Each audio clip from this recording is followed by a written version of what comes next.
बिस्मिल्लाहिर्रहमानिर्रहीम। बेटे अस्सलाम वालेकुम। उम्मीद है सब लोग खैर आफियत से होंगे।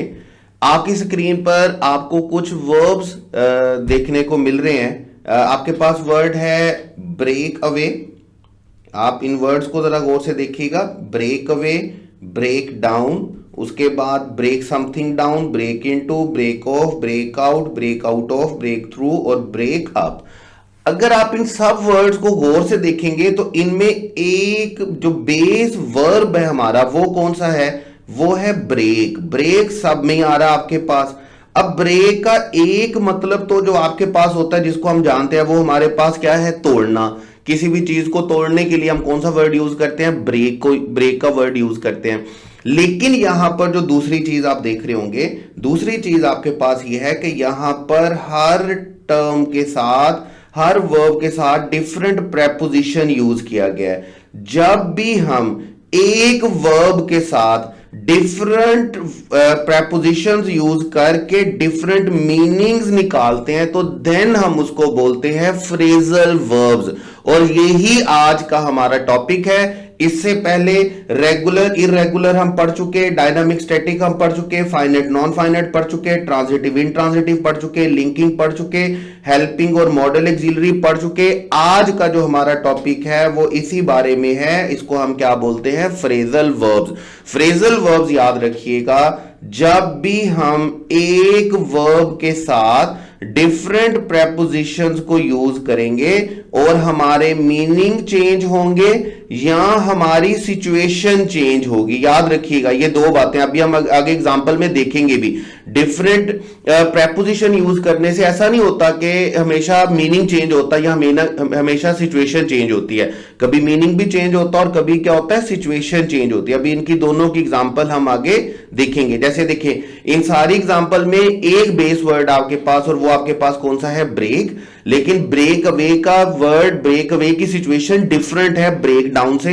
ब्रेक समथिंग डाउन की सिचुएशन डिफरेंट है ब्रेक इनटू से, ब्रेक ऑफ से, break out of, break out बिल्कुल डिफरेंट। हर वर्ड अपनी डिफरेंट मीनिंग, अपने डिफरेंट सिचुएशन रखता है। हम सिचुएशन के लिहाज से, मीनिंग के लिहाज से डिफरेंट वर्ड यूज करते हैं।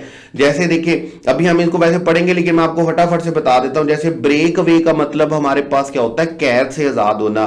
ब्रेक डाउन का मतलब होता है खराब होना। ब्रेक समथिंग डाउन का मतलब होता है किसी चीज को छोटे हिस्सों में डिवाइड करना।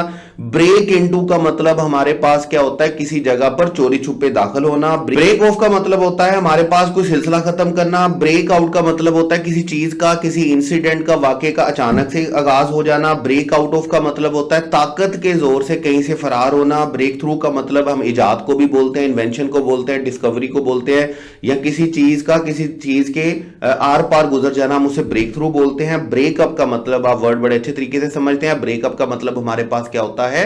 रिश्ता खत्म करना। जब आप सेम वर्ब के साथ डिफरेंट प्रेपोजिशन को यूज करके डिफरेंट मीनिंग निकालते हैं, डिफरेंट सिचुएशंस के लिए यूज करते हैं, तो देन उस वर्ब को हम बेटे क्या बोलते हैं? Phrasal verbs.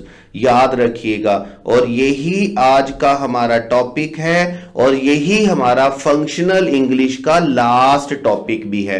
तो देखते हैं हम। देखें, हमारे पास फ्रेजल वर्ब के हवाले से जब आप बात करेंगे, जैसे अभी मैंने आपसे कहा कि फ्रेजल वर्ब हमारे पास क्या होता है कि जब आप एक ही वर्ब के साथ डिफरेंट मीनिंग यूज करते हैं, डिफरेंट प्रेपोजिशंस यूज करते हैं और आप उसके डिफरेंट मीनिंग या डिफरेंट सिचुएशन निकालते हैं, तो देन आप उसे क्या बोलते हैं? फ्रेजल वर्ब्स बोलते हैं। अब यहां पर आपको एक बात याद रखनी है। देखिए, बात क्या याद रखनी है?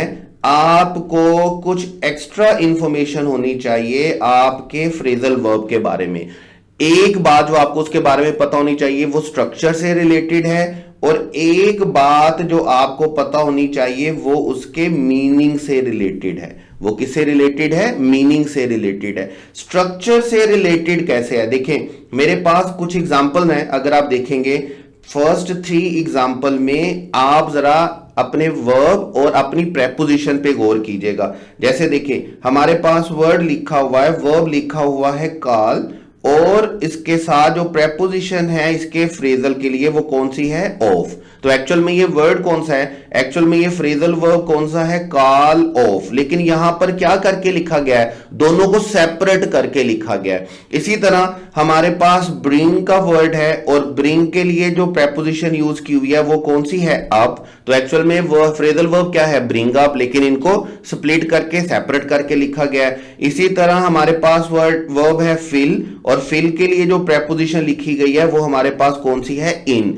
तो ये जो स्ट्रक्चर के हवाले से जो पहली बात आपको याद रखनी है वो ये है कि कुछ हमारे पास इस तरह के फ्रेजल वर्ब्स होते हैं जिनको हम सेपरेट कर सकते हैं, जो सेपरेबल होते हैं, जिनको हम अलहदा करके लिख सकते हैं। उनका प्रेपोजिशन हमेशा उनके साथ लिखा जाना जरूरी नहीं है। तो ये जो पहली तरह के फ्रेजल वर्ब्स हैं आपके पास, ये बेटे कौन से हैं, ये सेपरेबल है, जिनको आप क्या कर सकते हैं, सेपरेट कर सकते हैं। लेकिन आप फर्दर 3 एग्जांपल देखेंगे, फर्दर 3 एग्जांपल्स में देखिएगा क्या आपके पास, लुक्स आफ्टर। आप इस वर्ड को इस तरह नहीं लिख सकते कि who looks the baby after, आप इसको स्प्लिट नहीं कर सकते, आप इसको सेपरेट नहीं कर सकते। I came across your email, I came across your email को आप I came your email across नहीं हो सकता, आप इसको सेपरेट स्प्लिट करके नहीं लिख सकते। द कैटरपिलर टर्न्ड इनटू, जब आप लिखेंगे the caterpillar turn into a beautiful butterfly, तो आप इसको इस तरह नहीं लिख सकते, the caterpillar turn a beautiful butterfly into.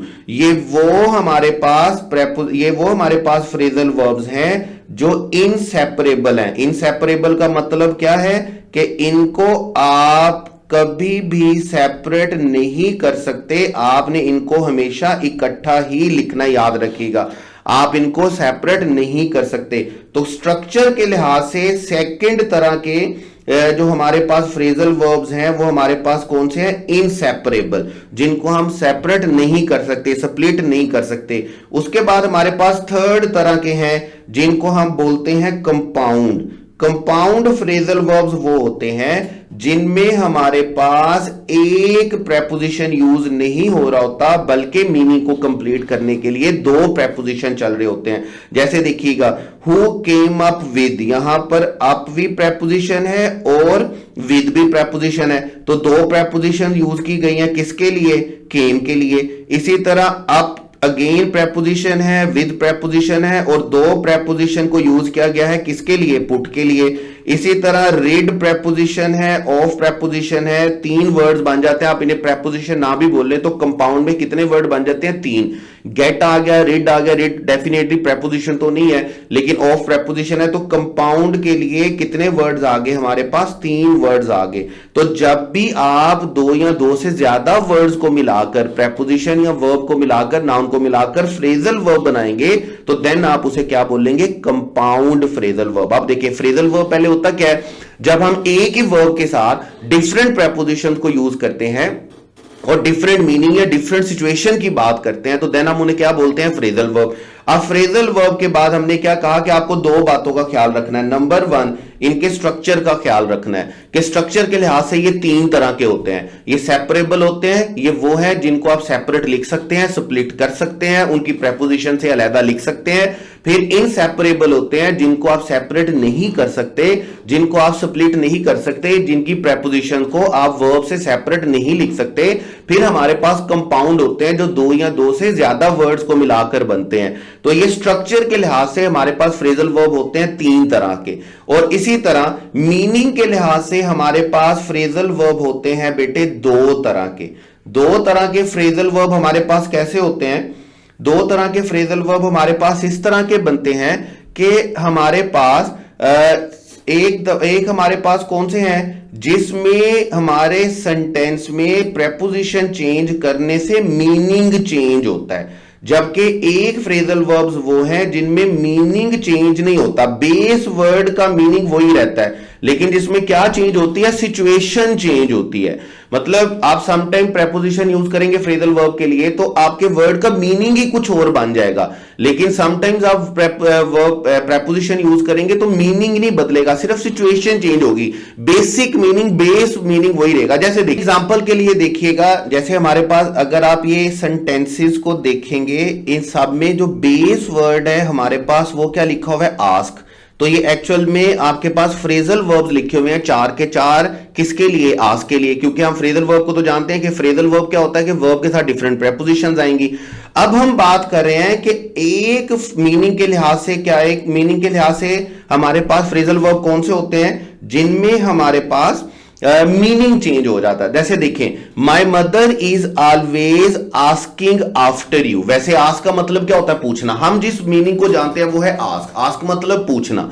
लेकिन अगर आप किसी का के मीनिंग आस्क के साथ आफ्टर का प्रेपोजिशन यूज कर देंगे तो आस्क आफ्टर का मतलब होता है हाल चाल पूछना। ठीक है, हम क्या बोलते हैं, ask someone of well being, किसी की हाल चाल पूछना, किसी की सेहत का पूछना, किसी की तबीयत का पूछना। तो my mother is always asking after you का मतलब क्या, कि मेरी वालदा हमेशा तुम्हारे बारे में पूछती रहती हैं, मतलब तुम्हारा हाल चाल पूछती रहती, तुम्हारे हालात पूछती रहती, तुम्हारे सेहत के बारे में पूछती रहती हैं।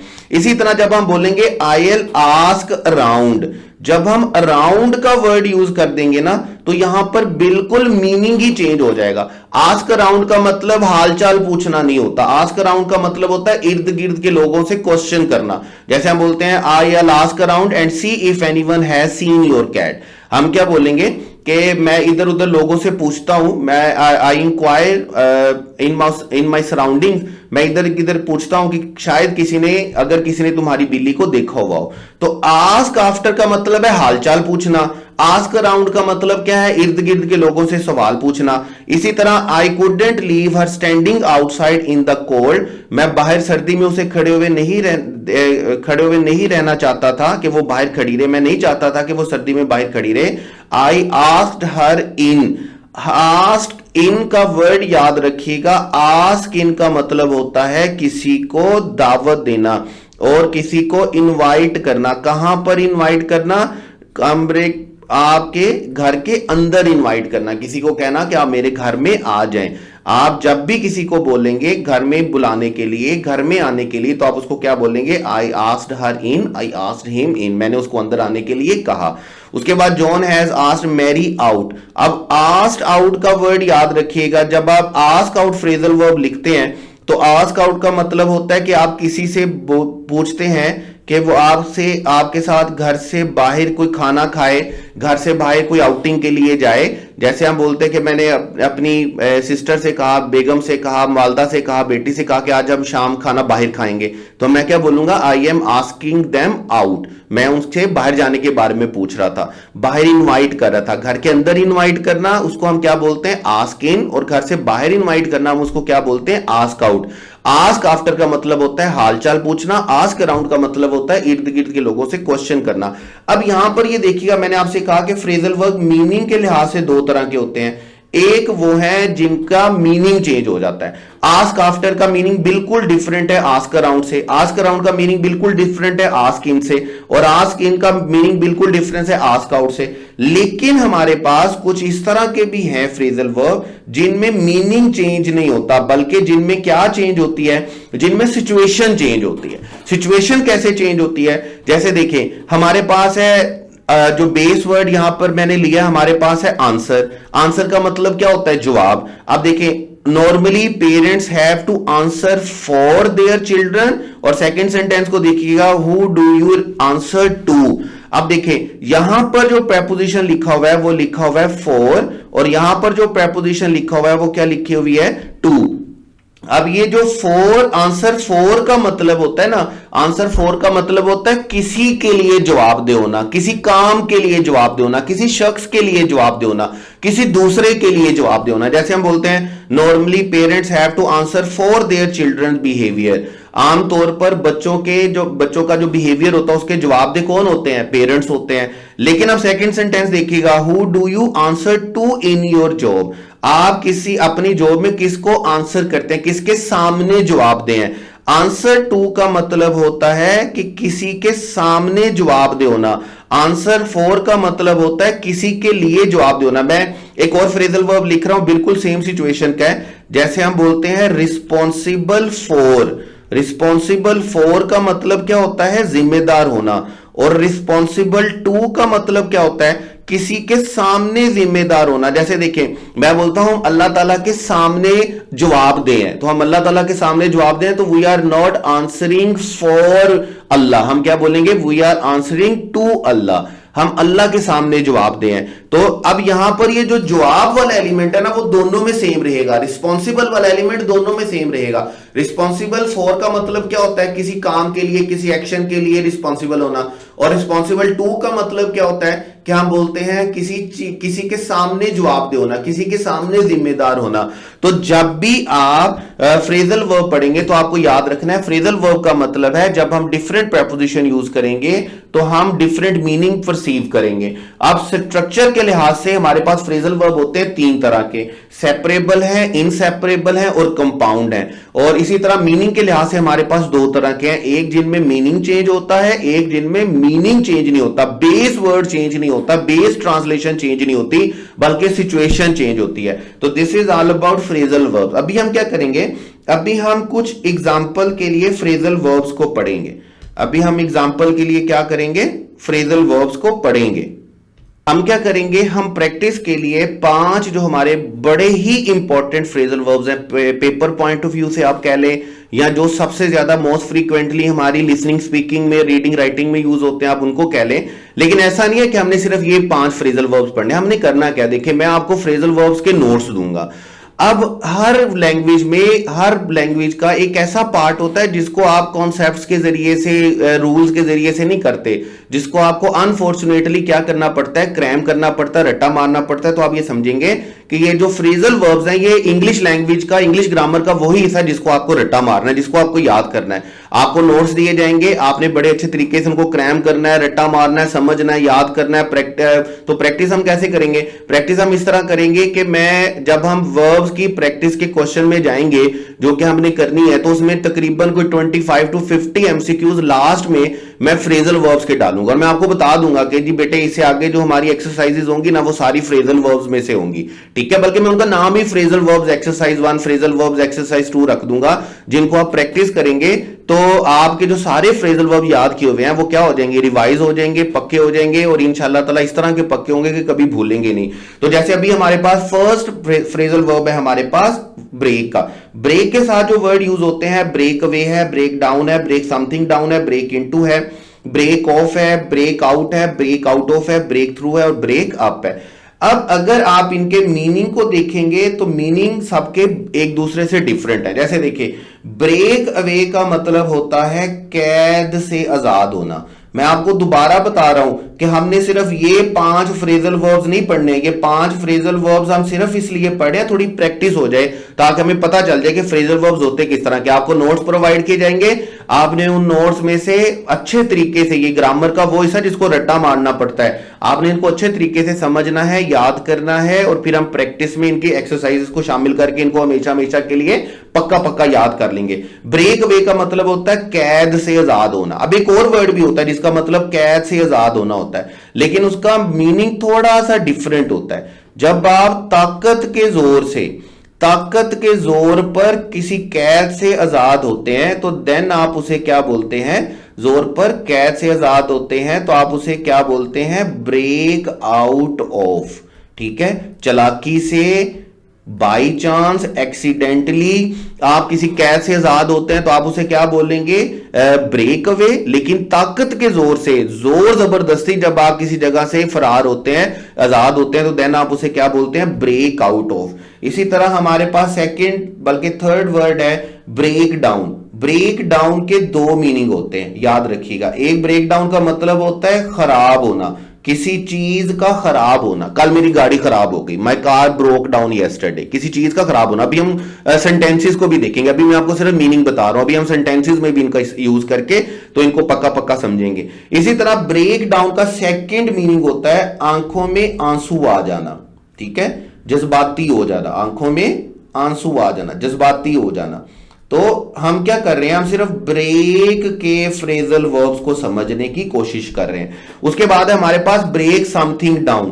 ब्रेक समथिंग डाउन का वर्ड याद रखिएगा, किसी भी चीज को छोटे हिस्सों में डिवाइड करना, किसी चीज को छोटे हिस्सों में तकसीम करना, उसको हम क्या बोलेंगे, इसे हम बोलेंगे break something down.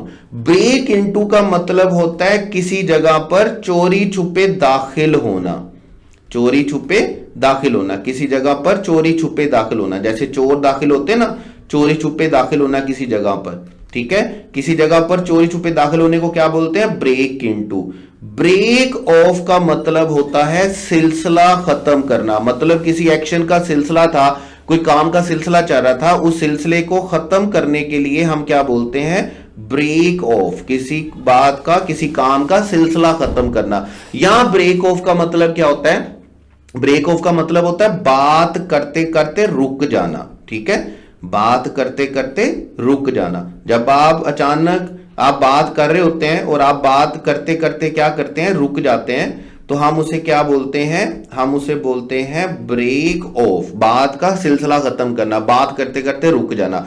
Break out का मतलब होता है किसी चीज का अचानक शुरू हो जाना, किसी चीज का अचानक शुरू हो जाना, मतलब ऐसा कोई अचानक से बारिश शुरू हो गई, मतलब ये ऐसे एक्शन के लिए तो नहीं होता जैसे अचानक से हड़ताल शुरू हो गई, अचानक से गर्मा गर्मी शुरू हो गई, अचानक से लड़ाई शुरू होगी। तो किसी चीज का अचानक शुरू होना, उसको हम क्या बोलते हैं, ब्रेक आउट। ब्रेक थ्रू का मतलब होता है किसी चीज का आर पार होना, ठीक है। जैसे हम बोलते हैं ना, गाड़ी जो है वो शीशे के आर पार हो गई, या जो पेन है वो पेपर के आर पार हो गया, इसको हम क्या बोलते हैं, ब्रेक थ्रू, आर पार होना, किसी चीज के अंदर घुसना। और दूसरा मतलब इसका क्या होता है कि आप समझ रहे होंगे, जब भी किसी फील्ड में कोई नई चीज आती है, जब भी किसी चीज में कोई नई इजाद होती है, नई चीज सामने आती है, तो हम उसे क्या बोलते हैं, ब्रेक थ्रू। मतलब हम बोलते हैं यार कोरोना के इलाज में साइंटिस्ट को ब्रेक थ्रू हो गया, ब्रेक थ्रू मिल गया। ब्रेक थ्रू मतलब कोई नई चीज मिल गई, कोई नई चीज उनके हाथ लग गई। और ब्रेक अप आप समझते हैं बड़े अच्छे तरीके से, वर्ड है जो फिल्मों ड्रामों में अक्सर, गानों में आप अक्सर सुनते हैं। ब्रेकअप का मतलब क्या होता है, किसी के साथ रिश्ता खत्म करना, किसी के साथ रिश्ता खत्म करने को हम क्या बोलते हैं, ब्रेकअप। अब अगर हम इनके सेंटेंसेस को देखें, हमने कहा ब्रेक अवे का मतलब है कैद से आजाद होना। A few horses broke away from the paddock. Paddock हम किसको बोलते हैं, जहां पर जो अस्तबल होता है ना, जो अस्तबल होता है, जहां पर घोड़े बांधे जाते हैं, उसको हम क्या बोलते हैं, पैडक। तो कुछ घोड़े जो है वो वहां से क्या हुआ, आजाद हो गए, बाई चांस एक्सीडेंटली किसी मुलाजिम की गलती की वजह से रस्सी तोड़वा के, या जैसे भी। लेकिन अगर आप बोलेंगे ना, मैंने अभी आपको क्या कहा था, ताकत के जोर से, तो ताकत के जोर के लिए कौन सा वर्ड यूज होता है, ब्रेक आउट ऑफ। अब ब्रेक आउट ऑफ के लिए आपके पास क्या है, जैसे हम बोलते हैं 3 prisoners broke out of jail. जो 3 कैदी हैं वो जेल में से कैसे फरार हो गए, वो जेल में से ताकत के जोर से फरार हुए, वो बाई चांस एक्सीडेंटली नहीं फरार हुए।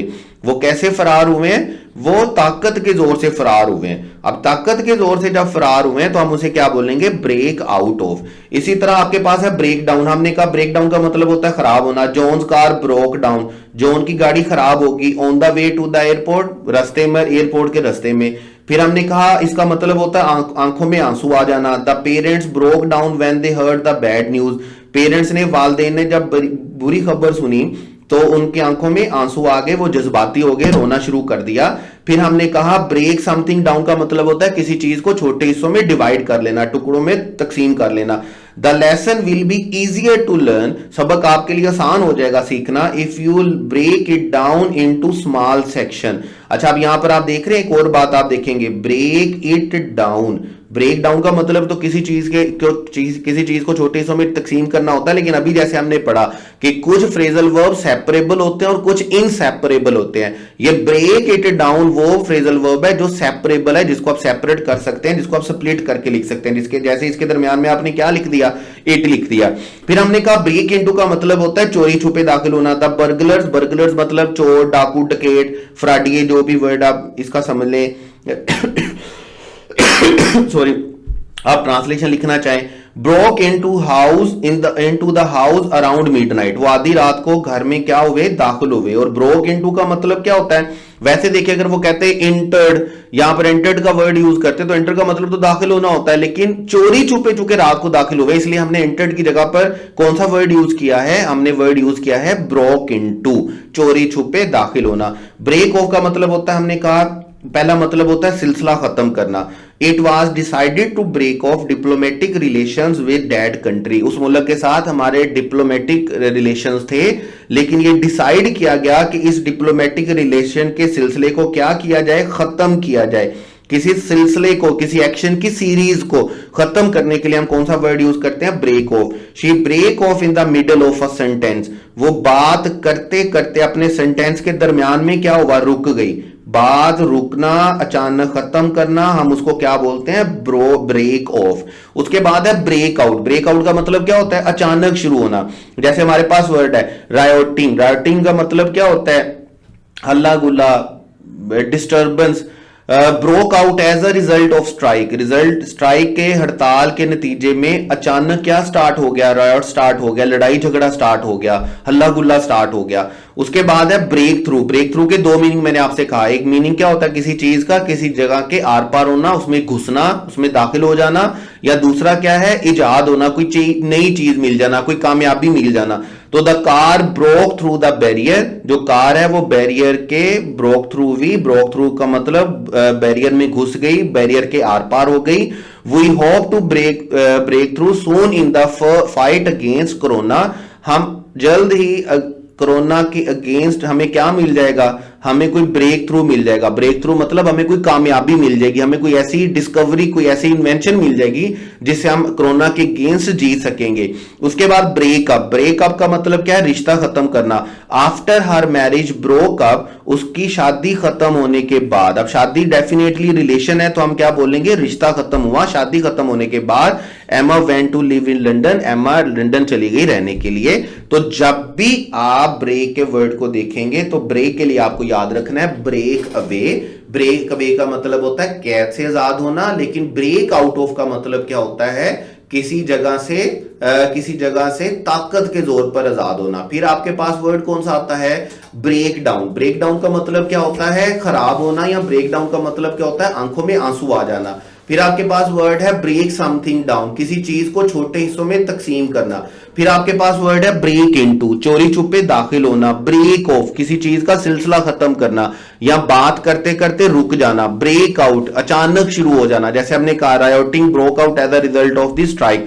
ब्रेक आउट ऑफ मतलब ताकत के जोर पर किसी जगह से आजाद होना।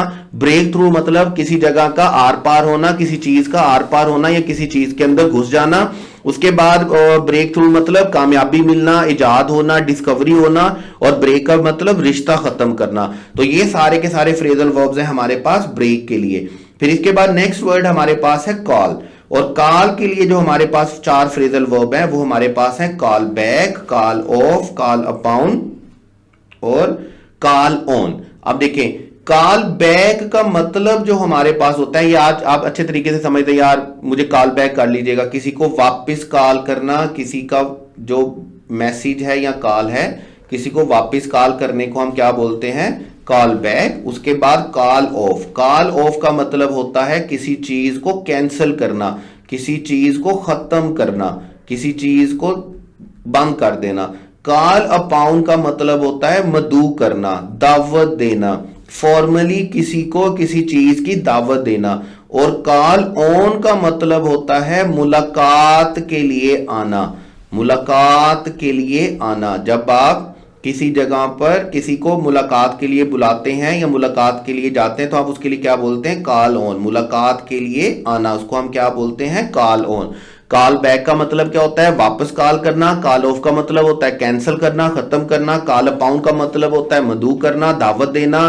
फॉर्मली वर्ड यूज होता है कॉल अपॉन। और कॉल ऑन का मतलब होता है मुलाकात के लिए आना। अगर सेंटेंसेस देखेंगे I will call you back as soon as possible, जितनी जल्दी मुमकिन हो सकेगा मैं आपको कॉल बैक करूंगा। ये हमारे पास पहला वर्ड है कॉल बैक, और कॉल बैक का मतलब हमारे पास क्या होता है, वापस कॉल करना, कॉल यू बैक। और स्ट्रक्चर के लिहाज से देख लीजिएगा, दोबारा वही बात है कि स्ट्रक्चर के लिहाज से कॉल बैक कौन सा फ्रेजल वर्ब है जो कि क्या है, जो कि सेपरेबल है, जिसको आप सेपरेट करके लिख सकते हैं। The meeting was called off, meeting को क्या किया गया, मीटिंग को स्ट्राइक की वजह से कैंसिल कर दिया गया। कॉल ऑफ मतलब खत्म करना, कॉल ऑफ मतलब कैंसिल कर देना किसी चीज को। उसके बाद कॉल अपॉन मतलब इनवाइट फॉर्मली, किसी को फॉर्मली क्या करना, इनवाइट करना, किसी काम के लिए, किसी एक्शन के लिए बुलाना, इनवाइट करना। आई नाउ कॉल अपॉन, अब मैं इनवाइट करता हूं, और इनवाइट करने का मतलब अगर इस सेंटेंस को मैं प्लेन इंग्लिश में लिखना चाहूं फ्रेजल वर्ब्स की बजाय, तो मैं लिखूंगा आई नाउ इनवाइट फॉर्मली, यानी कि कॉल अपॉन को मुझे रिप्लेस करना होगा किसके साथ, इनवाइट फॉर्मली के साथ। The president to address the assembly, के वो आए और असेंबली के साथ क्या करें, खिताब करें। कॉल ऑन का मतलब मुलाकात के लिए आना। ये सेंटेंस आपने पढ़ा था आपके चैप्टर नंबर 1 में, फर्स्ट ईयर के चैप्टर 1 में, बटन में। बड़ा खूबसूरत सेंटेंस है जहां पर वो कहता है mister Stewart will call on you at 8 PM। Call on you at 8 PM का मतलब क्या है कि mister Stewart will come to see you, will come to see you, mister Stewart आएंगे आपको मिलने के लिए एट 8 PM, कितने बजे, 8 बजे। कॉल ऑन का मतलब होता है मुलाकात के लिए आना। तो ये 4 फ्रेजल वर्ब हमारे पास किसके हैं, कॉल के। Call back, call of, call upon, call on. Call back मतलब वापस कॉल करना, कॉल ऑफ मतलब खत्म करना, कैंसिल करना, कॉल अपॉन मतलब फॉर्मली इनवाइट करना, और कॉल ऑन मतलब मुलाकात के लिए आना। जी बेटा, तो अभी हमने देखा है ब्रेक के फ्रेजल वर्ब्स, कॉल के फ्रेजल वर्ब्स, और नेक्स्ट हमारे पास है डू के फ्रेजल वर्ब। डू के लिए आपके पास 4 फ्रेजल वर्ब्स हैं। 4 फ्रेजल वर्ब हमारे पास कौन से हैं, do away with, do over, do up और do without. Do away with का मतलब आपके पास क्या है, सिलसिला खत्म करना। सिलसिला खत्म करना मतलब रोकना किसी चीज को, किसी चीज का सिलसिला खत्म करना मतलब किसी चीज को फुल स्टॉप लगाना, किसी चीज को रोकना, किसी चीज को खत्म करना। ठीक है, मतलब कोई ऐसा काम जिसका सिलसिला बड़े अरसे से चलता आ रहा है, उसको रोकना, खत्म करना। डू ओवर, डू ओवर का मतलब होता है दोबारा करना, दोबारा करना, या इसके लिए एक इससे भी ज्यादा मोर सूटेबल वर्ड आपके पास होता है दोबारा सजावट करना, किसी चीज की दोबारा सजावट करना। वैसे हम अमूमन तौर पर यह वर्ड यूज करते हैं कि किसी चीज को ज्यादा अच्छे तरीके से दोबारा करना। मतलब मैंने फर्ज करे अपना कमरा सेट किया, तो मैं अब कहता हूं यार इसकी सेटिंग मुझे अच्छी नहीं लग रही, तो मैं I am going to do over it. Do over it का मतलब कि मैं इसको दोबारा कर रहा हूं और मैं इसको इस दफा से ज्यादा अच्छे तरीके से करूंगा। लाइक यार आपके एग्जाम में अच्छे मार्क्स नहीं आए हैं, तो आप क्या करें कि you have to do over. You have to do over का मतलब कि आपको दोबारा एग्जाम की तैयारी करनी है और ज्यादा अच्छे मार्क्स के लिए एग्जाम की तैयारी करनी है। उसके बाद आपके पास होता है डू अप। डू अप का मतलब होता है किसी चीज के इस्तेमाल का तरीका आना, किसी चीज के इस्तेमाल का तरीका आना। जब आपको किसी चीज के इस्तेमाल का तरीका आ जाता है, ठीक है, जैसे गाड़ी चलाने का तरीका आ गया, कपड़े पहनने का तरीका आ गया, यहाँ इसके लिए आप यूज करते हैं बांधना, किसी चीज को बांधने के लिए। जैसे अभी हम बोलते हैं यार शर्ट को बटन करना, ठीक है, पैंट को जिप करना, शूज को लेस करना, तो हम उसके लिए कौन सा वर्ड यूज करेंगे, डू अप। और इसी तरह डू विदाउट का मतलब होता है किसी चीज के बगैर गुजारा करना। किसी चीज के बगैर गुजारा करने को हम क्या बोलते हैं, गुजारा करने को हम क्या बोलते हैं, डू विदाउट। तो 4 वर्ड आपके पास आते हैं डू के पास, do away with, do over, do up और डू विदाउट। तो हमारे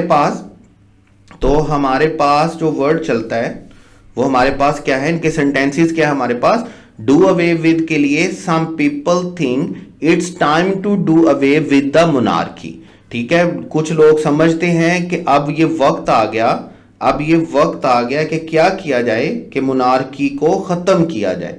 अब पहली बात तो ये आएगी कि यार मोनार्की होती क्या है। देखिए बड़ा अच्छा वर्ड है मोनार्की, बड़े अच्छे तरीके से इसको याद रखिएगा। जिंदगी में आप कुछ वर्ड्स पढ़ेंगे, जैसे अभी आपके पास यहां पर वर्ड लिखा हुआ है मोनार्की, ठीक है, इसी तरह देखें, is a type of government. Monarchy क्या होती है? टाइप ऑफ गवर्नमेंट होती है जिसको कौन लीड कर रहा होता है? जिसको किंग या क्वीन लीड कर रहे होते हैं, जिसको हम बोलते हैं सिलसिला बादशाहत, जो सऊदी अरब में चल रही है अभी। एक वालिद के पास उसका बेटा हुक्मरान होगा, उसके बाद उसका बेटा हुक्मरान होगा। इस सिलसिले को हम क्या बोलते हैं? मोनार्की, जो इंग्लैंड में है। ठीक है, अभी जो मोनार्की सिस्टम क्या होता है कि सिलसिला बादशाहत को हम बोलते हैं, जिसमें किंग और क्वीन हुकूमत कर रहे होते हैं। लेकिन इसी तरह आपके पास एक और गवर्नमेंट भी होती है जिसको आप बोलते हैं डेमोक्रेसी, जो कि सो कॉल्ड हमारे मुल्क में भी कहीं ना कहीं लागू नजर आती होगी इलेक्शन के दिनों में। और डेमोक्रेसी हमें क्या बोलते हैं? डेमोक्रेसी हम बोलते हैं जमहूरियत को उर्दू में। लेकिन उसको इंग्लिश में किस तरह डिफाइन करते हैं? उसको इंग्लिश में डिफाइन करते हैं जी, a government of the people, by the people, for the people. लोगों के लिए, लोगों की मुंतखब करदा लोगों में से, उसको हम क्या बोलते हैं? जमहूरियत। ठीक है, मतलब वोटिंग होती है, आप अपना नुमाइंदा चूज करते हैं।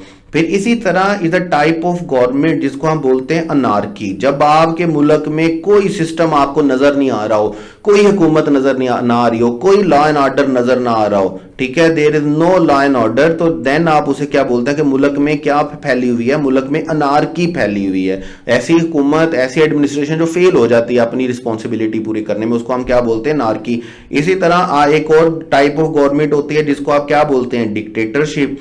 कहने की जरूरत नहीं, डिफाइन करने की जरूरत नहीं। डिफाइन करूंगा तो हो सकता है कोई शायद डाला ही ना आ जाए, विगो डाले की सहायता ना करनी पड़ जाए। उसके बाद जैसे हमारे पास थियोक्रेसी, बड़ा अच्छा वर्ड है हमारे पास, बड़ी अच्छी टाइप ऑफ गवर्नमेंट है। थियोक्रेसी हम बोलते हैं जब गवर्नमेंट में रिलीजियस लीडर की गवर्नमेंट होती है। जब मुल्क में किसकी गवर्नमेंट होती है? रिलीजियस लीडर लीड कर रहा होता है। मतलब वो बादशाहत वाला सिलसिला नहीं होता, वोटिंग वाला सिलसिला नहीं होता, जिसको आप क्या बोलते हैं? जो मशवरे से रिलीजियस लीडर होता है, जिसको हम क्या बोलते हैं? खिलाफत बोलते हैं, इमामत बोलते हैं, हम उसको क्या बोलेंगे? थियोक्रेसी। इसी तरह हमारे पास होती है एक और तरह की गवर्नमेंट जिसे हम बोलते हैं ओलिगार्की। ओलिगार्की का मतलब क्या होता है? कि जब एक ग्रुप जो होता है, जो पावरफुल लोगों का ग्रुप होता है, a group of powerful people, एक ऐसी गवर्नमेंट जो पावरफुल पीपल के ग्रुप, जो पावरफुल पीपल है उनके ग्रुप के हाथ में होती है, देन हम उसे क्या बोलते हैं? ओलिगार्की। इसी तरह हमारे पास ऑटोक्रेसी है, जिसमें मतलब कि अमीर लोगों की हुकूमत होती है। इसी तरह हमारे पास कॉलोनियलिज्म है, जिसमें एक मुल्क दूसरे मुल्क में हुकूमत कर रहा होता है अपने सिस्टम के साथ। जैसे इंग्लैंड ने कॉलोनियलिज्म किया, इसमें पाको हिंद में किया था। तो ये सारी की सारी टाइप ऑफ गवर्नमेंट है। तो मोनार्की असल में क्या होता है? मोनार्की वो गवर्नमेंट होती है जिसको कौन लेके चल रहा होता है? किंग लेके चल रहा होता है, या कौन लेके चल रही होती है? क्वीन लेके चल रही होती है। सिलसिला बादशाहत को बोलते हैं। तो बहुत से लोग सोचते हैं कि अब ये बादशाहत का जो सिलसिला है उसको क्या होना चाहिए? उसको खत्म होना चाहिए, सिलसिला रुकना चाहिए। My parents will need to do over their living room. उनको अपना लिविंग रूम रीडेकोरेट करने की जरूरत है। यहां पे हमारे पास ये जो डू ओवर का मतलब है, हमारे पास डू ओवर का मतलब क्या है? रीडेकोरेट। रीडेकोरेट का मतलब क्या है? कि हमें इसको दोबारा सजावट की जरूरत है, इसको दोबारा अच्छे तरीके से करने की जरूरत है। डू अप का मतलब इस्तेमाल का तरीका। Good boy Alex, you know how to do up your coat now. Do up your coat now का मतलब अब किसी चीज के इस्तेमाल का तरीका आ गया, यूजेज आ गया। डू विदाउट मतलब the shops are close so we will have to do without sugar. Do without sugar का मतलब क्या होता है? किसी चीज के बगैर गुजारा करना। जैसे अभी कहते हैं द शॉप्स आर क्लोज, दुकानें बंद हैं, and so we shall have to do without sugar, हमें चीनी के बगैर ही गुजारा करना पड़ेगा। तो ये चार फ्रेजल वर्ब्स हमारे पास किसके चलेंगे? डू के। Do away with, do over, do up और do without. Do away with मतलब रोकना, खत्म करना, सिलसिला रुकना। डू ओवर मतलब दोबारा करना, सजावट करना, अच्छे तरीके से करना। डू अप मतलब इस्तेमाल का तरीका आना, बांधना। या डू अप विदाउट मतलब किसी चीज के बगैर गुजारा करना। ये चार फ्रेजल वर्ब्स हमारे पास रहेंगे। तो बेटा ब्रेक, कॉल और डू के बाद हमारे पास नेक्स्ट फ्रेजल वर्ब्स हैं बैक के लिए। और बैक के लिए हमारे पास 5 फ्रेजल वर्ब्स हैं। Back away, back down, back of, back out और बैक अप। बैक अवे का मतलब होता है हमारे पास किसी जगह पर जाते हुए, किसी जगह पर जाते हुए रुक जाना। किसी जगह पर जाते हुए रुक जाना, रास्ते पर रुक जाना, जाते हुए रुक जाना। और ये ऐसा नहीं कि मतलब जाते जाते हुए आप रुक गए, ये किसी ना किसी एलिमेंट की वजह से होता है। मतलब डर की वजह से रुक जाना, नापसंदीदगी की वजह से रुक जाना, कोई ना कोई रीजन जरूर होगी। लेकिन किसी जगह पर आप जा रहे हैं, आप रास्ते में जाते जाते रुक गए, आप उसको क्या बोलेंगे? Back away. उसके बाद हमारे पास है बैक डाउन। बैक डाउन का मतलब होता है अपने फैसले पर अमल दरामद करने से रुक जाना। मतलब आपने कोई डिसीजन किया, अपने फैसले पर अमल दरामद करने से रुक जाना। आपने कोई डिसीजन किया और डिसीजन करने के बाद आपने क्या किया? करने से रुक जाना। मतलब आपने एक डिसीजन किया और डिसीजन में क्या हुआ? आपने बाद में अपना ज़हन बदल लिया कि यार मुझे ऐसा नहीं करना चाहिए, तो आप उस पे अमल दरामद नहीं करते।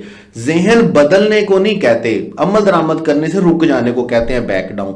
उसके बाद हमारे पास होता है बैक ऑफ। बैक ऑफ का मतलब क्या होता है? कि खौफ और डर से वापस भाग जाना।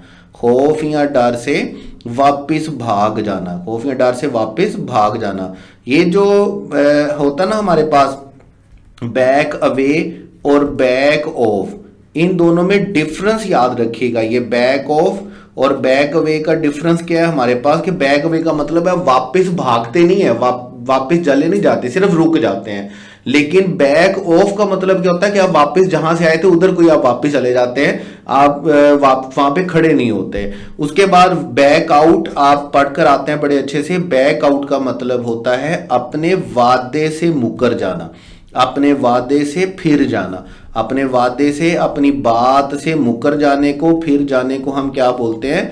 अपने वादे से फिर जाने को हम क्या बोलते हैं? Back out.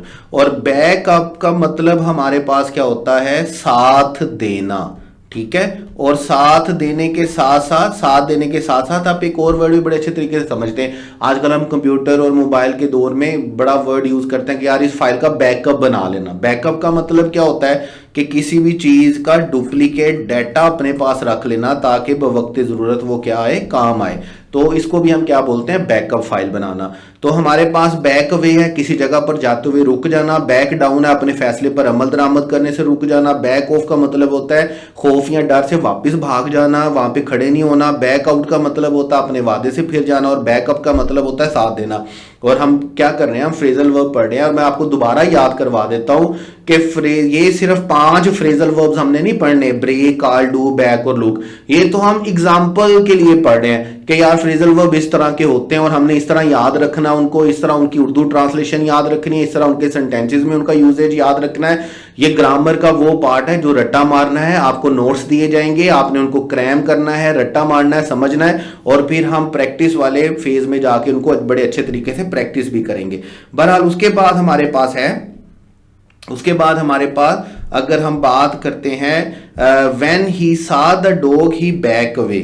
जब भी आप क्या करेंगे? जब भी आप क्या करेंगे हमारे पास, जब भी आप यूज करेंगे इसको, हमारे पास क्या चलेगा?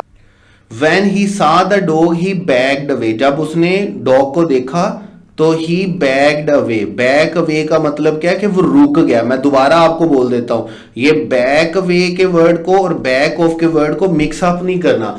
बैक अवे का मतलब होता है रुक जाना, ठीक है। लेकिन बैक ऑफ का मतलब होता है वापस भाग जाना। रुक जाने और वापस भाग जाने में फर्क होता है। तो व्हेन ही सा the dog he backed away, वो वहीं पर रुक गया।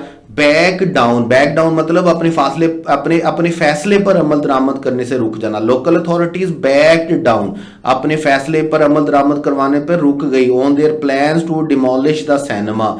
बैक ऑफ का मतलब खौफ या डर से वापस भाग जाना। द ठग्स बैक्ड ऑफ, ठग जो थे, डाकू चोर लुटेरे जो थे, वो क्या हुआ? वो वापस भाग गए। व्हेन दे सा द पुलिस, जब उन्होंने पुलिस को देखा। बैक आउट मतलब अपने वादे से फिर जाना। We made a deal, you can't back out. हमने एक डील की है आपस में, अब आप अपने वादे से, अपनी जुबान से, अपने फैसले से, अपने एग्रीमेंट से फिर नहीं सकते। बैकअप का मतलब क्या होता है? साथ देना या किसी का फाइल का डाटा का डुप्लीकेट बनाना। If I tell the boss we have got too much work will you back me up, कि क्या आप इस फैसले में मुझे सपोर्ट करोगे? अगर मैं बॉस को ये बात बताता हूं तो इसको हम क्या बोलते हैं? साथ देना, सपोर्ट करना, बकअप करना, तो उसके बाद सेकंड फॉर्मेट आपने पढ़ा, it is recommended to back up all file. ये रेकमेंड किया जाता है कि आप सारी फाइल का क्या बना के रखें, बैकअप फाइल। और बैकअप फाइल का मतलब क्या है कि आपको सारी फाइल का क्या बना के रखना है, डुप्लीकेट बना के रखना है, ताकि अगर ओरिजिनल वेस्ट हो जाती है तो फिर आपको अगर आपके पास ओरिजिनल वेस्ट हो जाती तो कॉपी आपके पास अवेलेबल रहे। तो ये हमारे पास 4 फ्रेजल वर्ब्स हैं। बैक वे मतलब किसी जगह पर रुक जाना, बैक डाउन अपने फैसले पर अमल दरामद करने से रुक जाना, बैक ऑफ मतलब खौफ या डर से वापस भाग जाना, बैकआउट अपने वादे से फिर जाना, बैकअप मतलब साथ देना या डुप्लीकेट डाटा तैयार करना। उसके बाद हमारे पास ब्रेक, उसके बाद हमारे पास ब्रेक, कॉल, डू, बैक के बाद लास्ट वन फ्रेजल वर्ब जो अभी इस लेक्चर के लिए हमारे पास लास्ट वन है। वैसे लास्ट वन नहीं है, हमने बहुत सारे फ्रेजल वर्ब्स और पढ़ने, आपको नोट्स दिए जाएंगे। मैं बार बार आपको ये बात इसलिए याद करा रहा हूं ताकि आप मेंटली तौर पर तैयार हैं कि हमने करना क्या है फ्रेजल वर्ब्स के लिए। फ्रेजल वर्ब्स ग्रामर का वो पार्ट है जिसको अनफॉर्चुनेटली हमें रट्टा मारना पड़ता है, क्रैम करना पड़ता है। आपको नोट्स दिए जाएंगे, आप इनको रट्टा मारेंगे, याद करेंगे, क्रैम करेंगे, समझेंगे और फिर हम प्रैक्टिस फेज में इनको देखेंगे, इनकी प्रैक्टिस करेंगे। अब हमारे पास वर्ड है लुक के लिए, और लुक के लिए पहला फ्रेजल वर्ब है हमारे पास लुक आफ्टर। लुक आफ्टर का मतलब होता है देखभाल करना, ठीक है, निगरानी करना, परवरिश करना। उसके लिए हम कौन सा वर्ड यूज करते हैं, देखभाल। उसके बाद हमारे पास होता है लुक्ड अहेड। लुक्ड अहेड का मतलब क्या होता है, मुस्तकबिल की तरफ देखना, ठीक है, मुस्तकबिल की तरफ देखना, मुस्तकबिल की तरफ आंखें होना। इसको हम क्या बोलते हैं, लुक अहेड। मतलब हम कहते हैं ना यार हमें पीछे नहीं देखना चाहिए, अब हमें हमेशा आगे देखना चाहिए।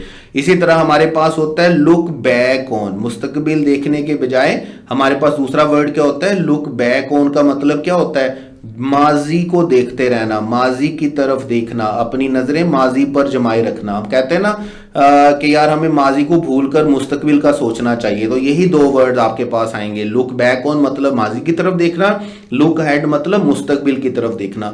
Look down on, look down on का मतलब हमारे पास क्या होता है, किसी को हकारत से देखना, ठीक है, किसी को हकारत से देखना, या किसी को हकारत की बजाय कौन सा वर्ड हमारे पास होता है, नफरत से देखना। और इसी के लिए सेकंड वर्ड हमारे पास कौन सा होता है जो इसका बिल्कुल ऑपोजिट है, look up to. Look up to का मतलब क्या होता है, इज्जत की निगाह से देखना, ठीक है। जब आप किसी को रिस्पेक्ट देते हैं, इज्जत करते हैं, प्यार से देखते हैं, मोहब्बत से देखते हैं, तो आप उसे क्या बोलते हैं, इज्जत की निगाह से देखना। उसका मतलब लुक इनटू। लुक इनटू का मतलब हमारे पास क्या होता है, तहकीक करना, तफ्शीश करना, ठीक है, जिसको आप क्या बोलते हैं, जिसको आप क्या बोलते हैं, तफ्शीश करना। अब पता नहीं ये वर्ड तफ्शीश होता है या तफ्शीश होता है, मेरी उर्दू इतनी अच्छी नहीं है तो मैं इंग्लिश में एक वर्ड लिख देता हूं। इसको हम क्या बोलते हैं, इन्वेस्टिगेट। ये हमारे लिए वैसे हैरानगी की बात है कि हमारी कौमी जुबान उर्दू और हमें उर्दू इतने अच्छे तरीके से आती भी नहीं है। तो आई थिंक सो मैंने जो अभी ज़िंदगी में सुना है वो तफ्शीश ही सुना है, तफ्शीश। अब पता नहीं एग्जैक्ट वर्ड क्या है, मेरे ज़हन में इस टाइम नहीं आ रहा, उसके लिए माजरत, लेकिन इंग्लिश में याद रखिएगा, इन्वेस्टिगेट करने को क्या बोलते हैं, लुक इनटू। उसके बाद होता है लुक ऑन। लुक ऑन का मतलब होता है नज़ारा करना, देखना। जैसे आप एक वर्ड होता है ना, आप कहते हैं जी एक वर्ड आपके पास होता है नाजरीन। नाजरीन मतलब देखने वाले, वो इसी से बनता है, उसको हम क्या बोलते हैं, ऑन लुकर्स। ऑन लुकर्स मतलब देखने वाले, नज़ारा करना, देखना, ठीक है, तमाशाई बनना, जिसे हम तमाशाई बोलते हैं ऑन लुकर्स को। लुक फॉर का मतलब होता है तलाश करना, किसी चीज को तलाश करना। और ये सारे के सारे फ्रेजल वर्ब्स हमारे पास किसके लिए चल रहे हैं, लुक के लिए चल रहे हैं। लुक फॉरवर्ड टू का मतलब हमारे पास क्या होता है, किसी चीज की अच्छी उम्मीद रखना, किसी चीज की, किसी बंदे से कोई अच्छी उम्मीद रखना, किसी चीज से या किसी बंदा से अच्छी उम्मीद रखना, अच्छा मुस्तकबिल देखना, अच्छी उम्मीद रखना, उसको हम क्या बोलते हैं, लुक फॉरवर्ड टू, ठीक है। मतलब कि मुझे अच्छी उम्मीद है कि आपसे मुलाकात होगी, मुझे उम्मीद है कि आपके साथ कारोबार अच्छा रहेगा, मुझे उम्मीद है कि ये गाड़ी मेरे काम आएगी। तो अच्छी किसी चीज़ से अच्छी उम्मीद रखना, अच्छी तवक्को रखना, हम उसके लिए क्या बोलते हैं, लुक फॉरवर्ड टू बोलते हैं। ये सारे फ्रेजल वर्ब्स हमारे पास किसके लिए हैं, लुक के लिए। और अभी इनके सेंटेंसेस हैं हमारे पास, इनके सेंटेंसेस हमारे पास हैं, a baby seater look after the child when their parents go out. अब ये वर्ड कौन सा हमारे पास, लुक आफ्टर मतलब देखभाल करना। अब बेबी सीटर हम किसको बोलते हैं, बच्चों की देखभाल करने वाले को। The children when their parents go out, जब पेरेंट्स बाहर जाएंगे तो बेबी सीटर का काम होता है कि वो बच्चों की देखभाल करे। It's time to forget the past and look ahead, अब ये वक्त आ गया कि अब माजी को भूलेंगे और मुस्तकबिल की तरफ देखेंगे। My parents and their friends like to look back on, उन्हें पसंद होता है माजी की तरफ देखना। और माजी में क्या देखना, द गुड ओल्ड डेज, जब वो जैसे होता है ना, समटाइम हम बचपन के दिनों को याद कर रहे होते हैं, हम अपने पुराने घर को याद कर रहे होते हैं, हम अपने पुराने रिश्तेदारों को याद कर रहे होते हैं, स्कूल को याद कर रहे होते हैं, कॉलेज को याद कर रहे होते हैं कि उस टाइम हम इस तरह करते थे, ये खाते थे, ये पीते थे, ये पहनते थे। तो कहता है द गुड ओल्ड डेज को याद रखना मेरे दोस्तों को और पेरेंट्स को बड़ा अच्छा लगता है। लुक डाउन ऑन मतलब हकारत से देखना, नफरत से देखना, डिसरिस्पेक्ट से देखना। He tend to look down on anyone who is not successful, जो कामयाब नहीं होता है वो उसको किस तरह देखता है, हकारत की नजर से, नफरत की नजर से। I look in to the matter and call you back, क्या कहता है जी, I look in to the matter, मैं मैटर की तहकीक करूंगा, इन्वेस्टिगेट करूंगा, तफ्तीश करूंगा और फिर मैं आपको कॉल बैक करूंगा वापस। लुक ऑन मतलब Billy didn't take part in the fight, उसने लड़ाई में हिस्सा नहीं लिया। ही जस्ट लुक्ड ऑन, वो पास खड़ा क्या करता रहा, देखता रहा। देखते रहने को, तमाशाई बनने को, नाजरीन बनने को हम क्या बोलते हैं, ऑन लुकर्स बोलते हैं, लुक ऑन बोलते हैं। लुक फॉर मतलब तलाश करना। Jane went shopping to look for, Jane shopping करने के लिए गई और क्या तलाश करने के लिए गई, अ पेयर ऑफ शूज। इसके बाद look forward to, I look forward to seeing you soon, मुझे बड़ी अच्छी उम्मीद है, बड़ी अच्छी तवक्को है कि मेरी जल्द ही आपसे मुलाकात होगी, या मैं जल्द ही आपसे मुलाकात के लिए बड़ी अच्छी उम्मीद रखता हूं। He was a wonderful teacher, वो एक बड़ा अच्छा टीचर था। And many student looked up to him, और बहुत सारे स्टूडेंट उसको प्यार की नजर से देखते थे, इज्जत की नजर से देखते थे, बड़ा अप्रिशिएट करते थे। तो ये हमारे पास जो हमारे हैं फ्रेजल वर्ब्स लुक के लिए, look after, look ahead, look back on, look down on, look into, look on, look for, look forward to और लुक अप टू।